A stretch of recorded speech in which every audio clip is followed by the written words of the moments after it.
Hello guys, അപ്പോൾ ഇന്ന് നമുക്കൊരു നൈറ്റ് റൊട്ടീൻ എടുക്കാൻ വെച്ചു. അപ്പോൾ ഞാനൊരു പോൾ ഇട്ടിട്ടുണ്ടായിരുന്നു, നൈറ്റ് റൊട്ടീൻ വേണോ അതോ മറ്റേത് വേണോ എന്ന് ചോദിച്ചിട്ട്. അപ്പോൾ ചിലവർ രണ്ടിലും 50%, അതായത് ഈക്വലായിട്ടാണ് ഞാൻ കണ്ടത്. അപ്പോൾ ഞാനിത് അതിൻ്റെ ശേഷം ഇടണമെന്ന് വിചാരിച്ചതാണ്, ബട്ട് നടന്നില്ല ഗൈസ്. ഞാനിത് കുറച്ച് ദിവസം മുമ്പേ ഷൂട്ട് ചെയ്ത് വെച്ചതാണ്. വോയിസ് റെക്കോർഡ് ചെയ്യുന്നത് ഇന്നാണ്. ഫസ്റ്റ് തന്നെ ഞാനിന്ന് ഫ്രഷായിട്ട് വന്നു, പിന്നെ ലിപ് ബാമൊക്കെ ഇട്ട് കൊടുത്തു. ഇതിൽ ഞാൻ 2 ലിപ് ബാം ഇടുന്നുണ്ട്. എനിക്ക് വട്ടാണോ എന്ന് ആരും ചോദിക്കരുത് ഗൈസ്, കാരണം അബദ്ധം പറ്റിയതാണ്. ഞാനൊരു പൗച്ചിൽ, അവിടെ കുറേ അതിഥികൾ വന്നിട്ടുണ്ടായിരുന്നു, അപ്പോൾ പൗച്ചിൽ അവിടെ നിന്ന് ഇതാക്കണ്ടല്ലോ വെച്ചിട്ട് ആവശ്യമുള്ളത് എടുത്താണ്. അതിലുള്ള മൊത്തം ഞാൻ ഇട്ടു. അതാണ് ഉണ്ടായത്. ലിപ് ബാം ഇട്ട് കഴിഞ്ഞപ്പോൾ പിന്നെ ഒരു കാജൽ എഴുതിയിട്ടോ. എനിക്ക് ഈ കാജൽ ഭയങ്കരമായിട്ട് ഇഷ്ടമായി. ഇതുവരെ ഞാൻ വാങ്ങിച്ചതിനേക്കാളും എനിക്കെന്തോ ഇതാണ് ഭയങ്കരമായിട്ട് ഇഷ്ടപ്പെട്ടിട്ടുള്ളത് കേട്ടോ. ഇത് ബ്ലൂ ഹെവൻ എന്ന് പറഞ്ഞിട്ടുള്ളൊരു ബ്രാൻഡിൻ്റെ കാജലാണേ. ഇത് മസ്റ്റ് ട്രൈ ആണ്. വെറുതെ അമർത്തും കൂടിയും വേണ്ട, വെറുതെ ഒന്നിങ്ങനെ ആക്കിയിട്ട് ബ്ലെൻഡ് ആക്കിയാൽ സൂപ്പർ ഇതാണ്, നല്ല പിഗ്മെൻറ്റേഷനാണ്. പിന്നെ ഇത് മസ്കാരയാണ് കേട്ടോ. അപ്പോൾ ഞാൻ ഇത് വെറുതെ നിട്ടതാണ് ഗൈസ്. ഞാൻ ഇതിന് ചീർപ്പുണ്ടായില്ല എൻ്റെ പറ്റത്ത്. ഞാൻ പെട്ടെന്ന് എടുത്തപ്പോൾ അത് അതിൻ്റെ ഉള്ളിലായിപ്പോയി. ആ പോട്ട് ഫുള്ളി വെച്ചിട്ട് ആ കോലുകൊണ്ട് തന്നെ ഞാൻ വെറുതെ ആക്കിയതാണ് കേട്ടോ. അപ്പോൾ തന്നെ അതൊന്ന് ഭയങ്കര തിക്കായി. അപ്പോൾ ഞാൻ പിന്നെ അത് കടിച്ചപ്പോൾ കരിങ്കാലീനെ പോലെ ആയിട്ടുണ്ടായിരുന്നു. അപ്പോൾ ഞാൻ പിന്നെ കഴുകിയിട്ട് പിന്നെ രണ്ടാമത് വേറെ ഇടുകയാണ് ചെയ്തത്. അപ്പോൾ ഗൈസ്, നിങ്ങൾ ഈ മസ്കാര ഇടുമ്പോൾ പതുക്കെയൊക്കെ ഒന്ന് തുറക്കാൻ ശ്രമിക്കണം, ഇല്ലെങ്കിൽ ഞാൻ തുറന്ന പോലെ അതിൻ്റെ ഇടുന്ന ഭാഗം അതിൻ്റെ ഉള്ളിലിരിക്കും. അങ്ങനെ ഗൈസ്, നമ്മുടെ സ്കിൻ കെയർ ഒക്കെ കഴിഞ്ഞു. ബോഡി ലോഷൻ തേക്കണം എന്നൊക്കെ വിചാരിച്ചായിരുന്നു ഗൈസ്, പക്ഷെ എടുക്കാൻ പറഞ്ഞു. അവിടെ മൊത്തം ആൾക്കാർ അതിൻ്റെ ഇടയിൽ കൂടെ എടുക്കാൻ പോകാൻ എനിക്കും പറ്റി. ഞാൻ പിന്നെ പൊട്ടെടുക്കാൻ പറഞ്ഞു. അപ്പം ഞാൻ കാജൽ കുറച്ചുകൂടി മോനാക്കിയിട്ട് അതുകൊണ്ട് ഒന്ന് വട്ടത്തിൽ വരച്ചു കൊടുക്കാൻ കേട്ടോ പൊട്ട് ചെയ്തത്. പൊട്ട് കുത്തി കൊടുത്തിട്ടുണ്ട്. സാധാരണ കാജലല്ല ഞാൻ എഴുതാറ്, രാത്രി കൺമഷിയാണ്. അത് എഴുതാറില്ല, ഇടയ്ക്ക് മാത്രമേ ഞാൻ ഈ കാജലും കൺമഷിയൊക്കെ യൂസ് ചെയ്യുള്ളൂ.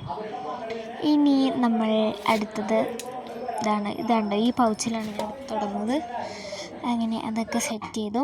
അടുത്തത് നമ്മുടെ ടേബിൾ ക്ലീനിങ് ഇങ്ങനെയാണ് ഗൈസ് കിടക്കുന്നത്. അതിനെ ഒന്ന് ക്ലീനാക്കി, പിന്നെ ഇവിടെയും കൂടി ഒന്ന് ക്ലീനാക്കാണ്ട് കേട്ടോ. ഇതിങ്ങനെ ഞാൻ ക്ലീനാക്കിയിട്ടുണ്ട്. പിന്നെ അവിടെയും ക്ലീനാക്കി. ഇത് ഗൈസ് കണ്ടോ ക്ലീനാക്കിയത് മാത്രം കണ്ടാൽ പോരല്ലോ, ഇവിടെ ക്ലീനാക്കിയിട്ട് പൊടിയല്ല ചപ്പ് ചവർ ഗൈസ്. അപ്പോൾ നമുക്കൊരു ട്രാൻസ്ലേഷൻ ചെയ്തിട്ട് അടിച്ചു വരാം. ചൂലൊക്കെ അടിച്ചു വരാൻ പറ്റുന്നില്ല, അത്രയ്ക്ക് ഉണ്ട് കേട്ടോ. അപ്പോൾ ഞാനൊരു ട്രാൻസ്ലേഷൻ ചെയ്യാൻ സെറ്റ് ചെയ്തതാണ് കേട്ടോ ഗൈസ്. ചൂലുകൊണ്ടൊന്നും അടിച്ചു വരാൻ പറ്റില്ല, അത്രയ്ക്ക് ഉണ്ട്. ഇപ്പോൾ കണ്ടല്ലോ നിങ്ങൾ എൻ്റെ ചൂലിൻ്റെ അവസ്ഥ. പക്ഷേ ഇത് ട്രാൻസ്ലേഷൻ ഇവിടെ ഞാൻ വെറുതെ ഇട്ടതാണ്. അവിടെയാണ് ഞാൻ അടിച്ചു വരി കൂട്ടുമ്പോഴേക്കും അമ്മ പറഞ്ഞു അമ്മ എടുത്ത് വെച്ചോളാം എന്ന് പറഞ്ഞു. കാരണം അമ്മയ്ക്ക് അതിൽ കുറേ ആക്രിവർക്കുണ്ട്. അങ്ങനെയല്ല കേട്ടോ ഗൈസ്, അതായത് അമ്മ കത്തിക്കാൻ കുറച്ച് പേപ്പറൊക്കെ എടുക്കും, അതിനാണ്. അപ്പോൾ അത് അവിടെ കിടക്കട്ടെ വെച്ചിട്ട് ഞാൻ പിന്നെ അടുത്ത പരിപാടികളിലോട്ട് പോയി കേട്ടോ. പിന്നെ ഇത് എൻ്റെ പുതിയൊരു അപ്ഡേഷനാണ് കേട്ടോ. ബോക്സ് ഉള്ളതാണ്. ഇത് മറ്റേ പർപ്പിൾ ജേർണൽ കിറ്റ് വാങ്ങിയപ്പോൾ അതിലത്തെ ബോക്സാണ് കേട്ടോ. അതിലെ സ്റ്റിക്കേഴ്സും ഉണ്ട്. ഇതാണ് നമ്മുടെ പുതിയൊരു അപ്ഡേഷൻ. ഞാൻ ആ കവർ സ്റ്റിക്കറിൻ്റെ സെറ്റ് വാങ്ങിച്ചിട്ടുണ്ട് കേട്ടോ. അത് ഞാൻ വേറെ എവിടെയോ എടുത്ത് വെച്ചിട്ടുള്ളതാണ്. ഞാനിങ്ങനെ ഓരോ ഷീറ്റായിട്ട് യൂസ് ചെയ്യാനാണ് പ്ലാൻ. ഓക്കെ, അപ്പോൾ തൽക്കാലം ഞാൻ ഇത് മാത്രമേ കാണിച്ചിട്ടുള്ളൂ. ഇനി വരും വീഡിയോസിൽ ഓരോന്നായിട്ട് ഞാൻ കാണിച്ചു തരാം. ഓക്കെ, അപ്പോൾ ദ ഫസ്റ്റ് വൺ എന്ന് പറയുന്നത് ഇതാണ്. ഇനി ഗൈസ് അടുത്ത സാധനം ഇപ്പോൾ ഒരു കേട്ടോ. വെയിറ്റ് ഞാൻ ക്യാമറ ഓണാകാണ്ടാണ് പോയത്. പിന്നെ എനിക്കെന്താ അടുത്ത് ചെയ്യേണ്ടതെന്ന് അറിയേണ്ട കുറേ നേരം പിന്നെ അത് കഴിഞ്ഞപ്പോൾ ഒരു ഇൻട്രൊഡക്ഷനാണ്. ഞാനൊരു പോള് ഇട്ടായിരുന്നു കേട്ടോ, നമ്മുടെ കമൻസിന് വേണ്ടി ഷൗട്ട് ഔട്ട് ചെയ്യണോ വേണ്ടേന്ന്. പിന്നെ ഞാൻ നോക്കിയപ്പോൾ ആരും മറുപടി അയച്ചിട്ടില്ല. ഇനിയിപ്പോൾ എന്താണാവോ. എല്ലാവരും എൻ്റെ ചാനലൊന്നും എടുത്തിട്ട് പോസ്റ്റിൽ നോക്കിയാൽ കാണാം ഞാനൊരു പോൾ ഇട്ടിരിക്കുന്നത്. പിന്നെ ഞാൻ വേറെ ഒരു പോയിട്ടുണ്ട്, നൈറ്റ് റൊട്ടീൻ, മോർണിംഗ് റൊട്ടീൻ. അപ്പോൾ ഞാൻ ഇത് കുറച്ച് മുമ്പേ അല്ല, ഇന്ന് എടുത്ത് വെച്ച വീഡിയോ ആണ്. അപ്പോൾ ഇടാൻ കുറച്ച് വൈകി, മെഴുകും എഡിറ്റ് ചെയ്ത് ഇതാകുമ്പോഴേക്കും. ഓക്കെ, ഇപ്പോൾ ഇന്നാണ് ഞാനത് ഇട്ടത്. ഞാൻ മുമ്പേ ഇതൊക്കെ പ്ലാൻ ചെയ്ത് വെച്ച കാരണം എനിക്ക് പോള് കണ്ടിടാൻ ടൈമില്ല. അപ്പോൾ ഇനി എന്താ വേണ്ടതെന്ന് കമൻറ്റ് ചെയ്യാം കേട്ടോ. Okay, by. പിന്നെ ഗൈസ്, ഒരു വിറ്റാണ് അവിടെ നടന്നത്, വേറെ ഒന്നുമല്ല കേട്ടോ. ഞാൻ ഡ്രസ്സ് മാറിയത് എന്താണെന്നല്ലേ ഗൈസ്, ഞാനൊന്ന് വെള്ളം ഡ്രിങ്ക് ചെയ്തതാണ്, മേത്തുകൂടൊക്കെ കൂടി പോയി. ഡ്രസ്സ് മാറിയത് ഒന്നും വിചാരിക്കരുത്, മേത്തുകൂടെയൊക്കെ ഒന്ന് വെള്ളം കുടിച്ചതാണ്, ഒക്കെ മേത്തുകൂടെ പോയി. അപ്പം ഞാൻ മൊത്തത്തിൽ ഡ്രസ്സൊന്ന് മാറ്റി. അങ്ങനെ പിന്നെ അമ്മ പായസം ഉണ്ടാക്കി തന്നുണ്ട്. അപ്പം നമ്മളങ്ങനെ പായസവും തിന്നു. അപ്പോൾ പായസം നല്ല ടേസ്റ്റ് ഉണ്ടായിരുന്നു കേട്ടോ. റിയലി എനിക്ക് ഭയങ്കരമായിട്ട് ഇഷ്ടപ്പെട്ടു. അരിപ്പായസമായിരുന്നു.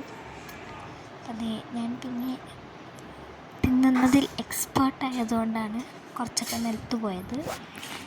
അങ്ങനെ ഹലോ ഗൈസ്, ഇത് വേറൊരു ദിവസമാണ്. കാരണം ഇന്നലെയാണ് ഈ നൈറ്റ് റൊട്ടീൻ, അല്ല മിനിഞ്ഞാന്ന് കേട്ടോ, സോറി ഗൈസ്. അപ്പോൾ ഇത് ഞാൻ ഇൻട്രൊഡക്ഷൻ ലാസ്റ്റ് പറയാൻ വന്നതാണ്. കാരണം ഇത് ഗൈസ് വേറെ ഡ്രസ്സ്.